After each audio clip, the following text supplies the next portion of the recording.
په مانځه کې ټول څونه فرض دي او کم دي. نو زموږ عزتمندو په دې ویډیو کې زه تاسو ته د مانځه فرایض بیانوم چې په مونځ کې کم شیزونه فرض دي. د فرض مطلب دا زموږ عزتمندو چې دې کې تاسو نه یو شیز هم پاتې شي کنه تاسو مونځ بنه کیږي دا په سجده سهوا باندې هم نه راګرځي زموږ عزتمندو مونځ به تاسو دوباره کوئ او کچره دې کې چا نه یو شیز هم پاتې شو کنه او مونځ پوره کو بیا لاړو نو بس آسی واقع ځان لزایا کو او مونځ قبول نشو زموږ عزتمندو وای اندوستړی خدای ناراضه نو آسی ځان لوخ ځای کو خو لیکن مونځ قبول نشو. نو زموږ عزتمندو په دې ویډیو کې زه تاسو ته د مونځ فرایض بیانوم کنه دا لازمي زده کوي زموږ عزتمندو او لازمي د دې خیال ساتي زموږ عزتمندو کچره په مونځ کې تاسو نه دا شزونه پاتې شکنه مونځ به دوباره راګرځوي او د دې ډیر زیات احتیاط کوئ زموږ عزتمندو ډیر زیات خیال ساتئ چې دا شیزونه تاسو نه په مونځ کې پاتې نشي. ټیک شو جی. نو په دې ویډیو کې زه تاسو ته په تفصیل سره بیانوم زموږ عزتمندو دا ووري او دا زده کوئ. ټیک شو جی. نو زموږ عزتمندو په مونځ کې ټوټل 14 پردې صحیح شو کنه ټول فرایض د مونځ 14 دي. په دې کې و چې دی هغه د مونځ نه بهر دی یعنی مونځ شروع کېدو نه مخکې و فرایض دي او شپږ چې دی دا په مونځ کې دننه دي زموږ عزتمندو. کم چې د مونځ نه بهر دي کنه هغه ته ویل شي شرایط.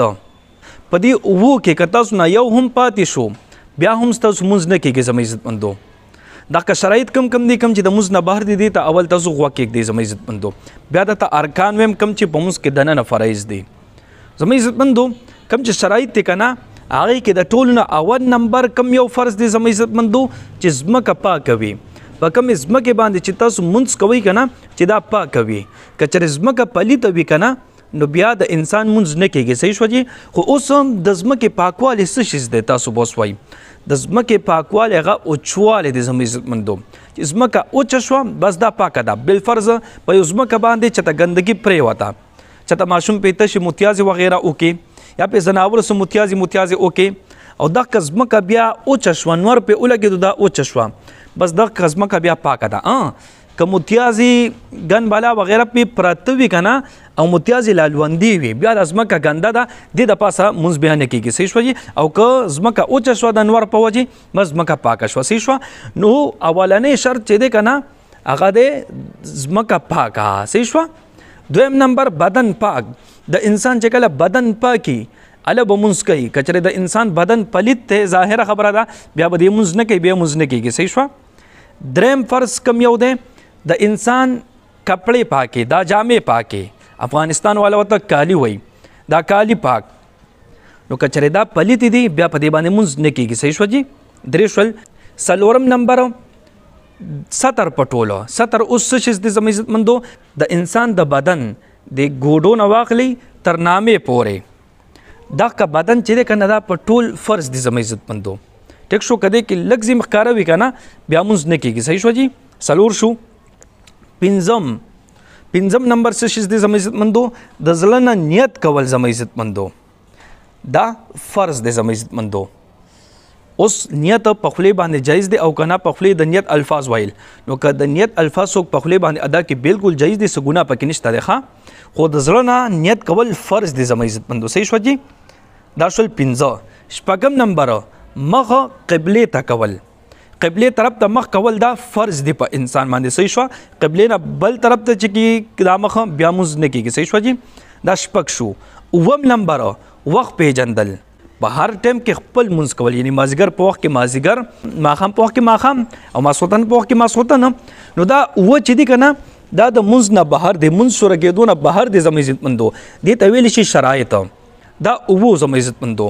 اوس په مونځ کې دننه شپږ فرایض دي زموږ عزتمندو. دې ته ویلی شي ارکان او دې ته انتهایی خیال وکړئ توجه ورته وکړئ زموږ عزتمندو. که په دې کې درنه یو هم پاتې شو که نه مونځ به مو نه کېږي. صحیح شوه جي. هسې به ځان له وخت ضایع کوي او مونځ به مو نه شوي. صحیح شوه که نه. نو دا کم دی دې ته توجه تاسو وکړئ. دې کې ټول نه اول نمبر زموږ عزتمندو تکبیر تحریمه یعنی الله اکبر. لومبنی الله اکبر دا چې دی که نه دا فرض دی یو شو که نه الله اکبر. دویم نمبر قیام یعنی ولاړه چې کوم صحتمند انسان که عذر وي چاته بیمار وي هغه ودرېدی نه شي هغه بیا د عذر د وجې نه په ناسته کولی شي مونځ. خو چې کله صحتمند انسان یې که نه هغه په ناسته باندې مونځ بیا نه شي کولی. صحیح شوه که نه. دویم نمبر چې دی ولاړه دا قیام دې ته ویلی شي ولاړه دا فرض ده. صحیح شوه. 2 شو. دریم نمبر قرات کول سبق ویل مطلقاً قرات کول دا چې دی فرض دی. صحیح شو. په موږ کې کچا بیخي تلاوت اونکو په موږ کې قرات اونکو نه الحمد اووي ني صورت اوویلې نو مونږ نه دی شوی بیا. صحیح شو. درې شول. سلورم نمبر رکوع کول د سبحان ربي العظیم تخ کته کېدل دا چې دی دا فرض دی. زما عزت مندو کچره یو انسان بالفرض ولار دی صورت یا ولد ضالین امین اوه او ډایرک په ډایرک د غلطۍ نه سجدې ته لاړو دا رکوع ته نه پاتې شو دا په سجده سهو باندې نه راګرځي مونږ به بیا دوباره راګرځي. زما عزت مندو صحیح شو جی. دا رکوع کول چې دی دا فرض دی په مونږ کې. صحیح شو جی. سلور شو. پنځم نمبر زما عزت مندو دواړه سجدې کول په هر رکعت کې دوه سجدې دي کنه دا دواړه فرض دي. زما عزت مندو کچره یو انسان په مونږ کې یو سجده وکا او مونږ مکمل ختم کو دا کده ته یاد شو کنه دا مونږ به دوباره راګرځي. زما عزت مندو کرستو کې ورته یاد شو بیا به دا قضا راګرځي. زما عزت مندو صحیح شو کنه. نو په مونږ کې دواړه سجدې فرض دي. اوس به د تلک شان وضاحت کوم. بعض اوقات انسان په یو رکعت کې د غلطۍ نه یو سجده وکي او دته په مونږ کې یاد شو چې ما خو یو سجده وکا نو اوس به دې څه کوي نو دته چې بس کم ځای کې یاد شو کنه چې ما خو دغه رکعت کې یو سجده وکا د بل رکعت چې ورپسې کم دی هغه کې به دې بیا د دوو سجدو په ځای باندې درې سجدې وکي. زما عزت مندو بس موږ د بیا صحیح شو دلته صحیح شو خو سجده سهو به کوي په اخر کې. صحیح ده کنه. نو دا پنځه فرایض شول دواړه سجدې فرض دي.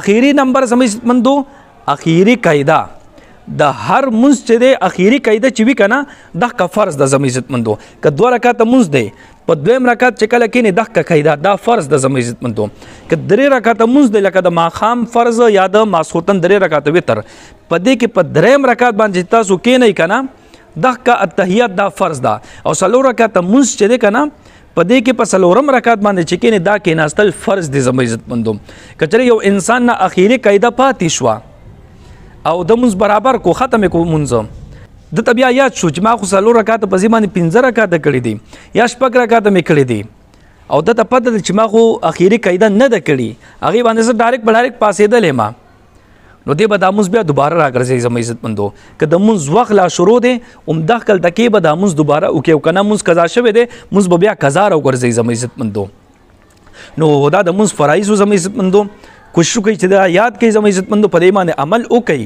او کوشش وکړئ چې دا ویډیو د سبا په نیت باندې ډېر شیر کړئ چې ټول مسلمانانو ته ورسیږي او غي دا مسایل زده کړي او تاسو ته دعاګانې کوي. الله رب العزت خوشاله باد ساته دعاګانې کوي دعاګانې وکاو. الله پامان.